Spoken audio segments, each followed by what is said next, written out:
Days passed since my computer shut off, but the sense of unease never left. The world that I had created, a delicate web of evolving life forms, had become to a halt in my mind, as if something beyond my understanding had intervened. I spent hours trying to revive my simulation, trying to regain control, but every attempt ended in failure. The computer, my gateway to the strange universe, lay dormant. It was as if the system itself was refusing to comply, rejecting my attempts to reach back into the world I had built, frustration gnawed at me. How could it just stop? Was it a random surge or was something, or someone actively blocking me? I found myself staring at the flickering light bulb above my desk, the same bulb that had twitched just before my computer had shut down. A chill ran down my spine as I recalled the creature's desperate cries. They were so real, so alive. The more I thought about it, the more it seemed impossible to ignore their plea. They had learned to communicate with me. They had reached out with a kind of primitive intelligence that made me question everything I knew about the world of my creation. I couldn't help but wonder, what if this wasn't just a simulation? What if these creatures weren't just lines of code? What if they were aware? One evening, after days of trying to revive the simulation, something unexpected happened. As I sat staring at the empty screen, I felt a strange pressure building in the room. The air grew heavier, like something was pressing down from above. I reached for the power button, hoping to restart it, but then my hand froze. A single line of text appeared on the screen saying, "Help us." The words were clear and unmistakable, though there was no apparent reason why they should appear. I hadn't typed them. The system had been completely unresponsive, yet here they were. As if my creation had somehow reached through the void, the message was followed by more, saying, "We know you're there. Just end our suffering, please." My heart pounded.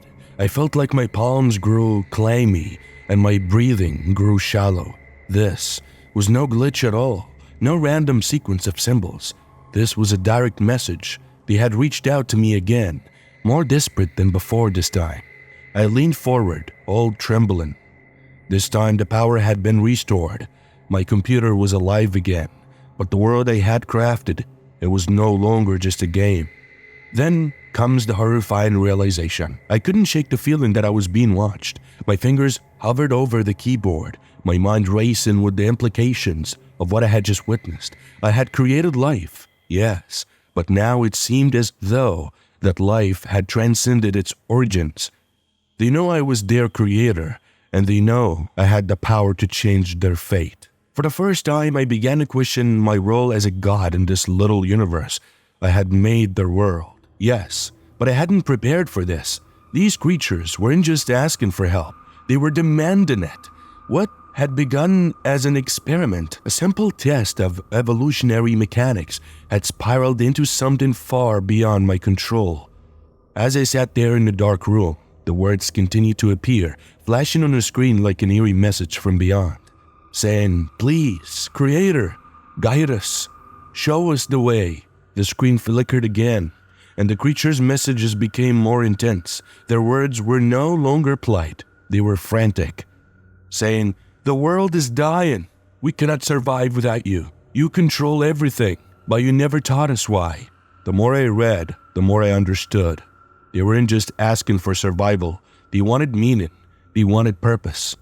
And I had become their god, whether I liked it or not, but that's the truth. Then comes a shift of desperation and isolation. For weeks, I allowed myself to believe it was all just a glitch, a strange side effect of my code, an unintended consequence of an evolving system that I could simply fix. But as the days were on, the messages grew more insistent, and they weren't just on the screen anymore.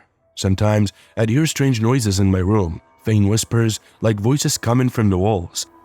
I thought it was all my mind just playing tricks on me. But then I heard it again, louder this time, a voice clear and desperate from the direction of my desk, saying, "Help us, Creator. We cannot survive without your guidance. Please help us, Creator." I spun around as my heart was racing. The room was empty, but the air felt thick, as though something unseen was pressing in around me. I rushed to my computer as my fingers were trembling as I typed in response. I said, I can't help you guys. What do you want me to do?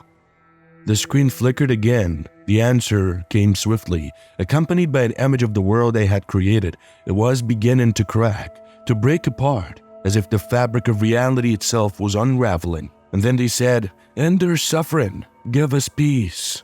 Please, give us peace." I froze, staring at the screen.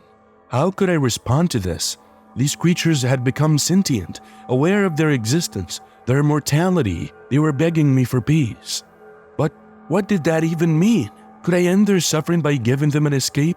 A final release or something? I have no idea. I felt the weight of their worlds pressing down on me, and for the first time, I realized how much I had underestimated the consequences of creating life. They were no longer just a simulation. They were beings with their own consciousness, and now their fate was tied to mine. The screen went black again, and this time, the room plunged into silence. My hands were sweaty, my heart racing, as I felt an oppressive presence surrounding me. Suddenly, the lights in the room flickered again, and for a brief moment, I thought I saw something on the screen, something moving in the shadows of the digital world. Was it a trick of the light, a glitch in the system, or was something more sinister at play? The message appeared once more, saying, "Creator, are you there? We're waiting for your answer, Creator." As I stared at the words, I realized something terrifying. It wasn't just the creatures who were waiting for me. I was waiting, too. Waiting for something I couldn't understand, something beyond my control.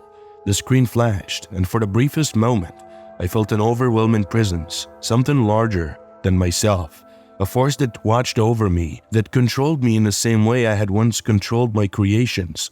It hit me like a bolt of lightning. What if it wasn't the Creator at all? What if I, too, was the creation? What if I was trapped in a world someone else had made for me, just as I had made this world for the creatures?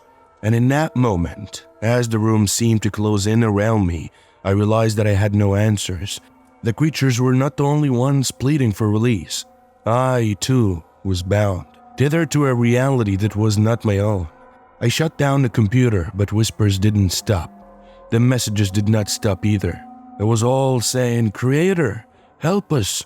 We're absolutely lost, Creator. Are you the one who made us? Is there a way out?" They kept asking questions and questions.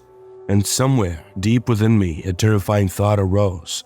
What if the true Creator was watching now, waiting for me to make the next move?